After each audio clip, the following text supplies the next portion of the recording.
Hello there, mathletes. Welcome back to Math Jamboree, where we demystify math problems for you step by step. In this video, we have another AP Precalculus type of a question from the topic of exponential function context and data modeling. Let's solve it together. A restaurant chain expands its number of locations over several years. Which function best fits the expansion data?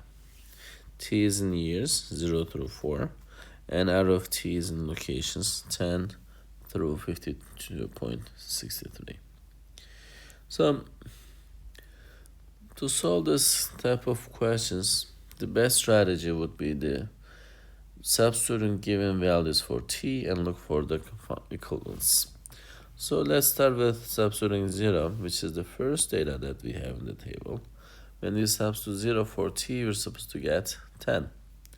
So in choice A, 10 plus 5 times 0 gives you 10.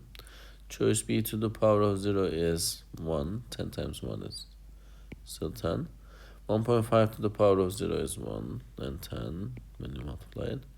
And 15 times 0 is 0, so we can go ahead and eliminate choice D. And when you substitute the next value, now we have 3 more choices to eliminate from. So when I substitute 1 for T, 5 times 1 is 5, plus 10 is 15. And I'm looking for 15, yes. 2 to the power of 1 is 2. 2 times 10 is 20. I was looking for 15. That's why I'm going to eliminate the choice B. 10 times 1.5 to the power of 1, which is still 15. And let's look for the value of 2. When I substitute the value of 2 for the T, I'm supposed to get 22.5. 2 times 5 is 10. 10 plus 10 is 20.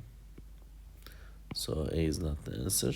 And when you substitute 2 for the T, 1.5 to the power of 2 is 2.25 times 10 is 22.5, which is exactly what I'm looking for. Therefore, the correct answer for the specific question is choice C. I hope you found this video helpful. If you did, please give it a thumbs up. If you have questions or comments, you can always leave it below there. Thank you and see you next time. Bye-bye.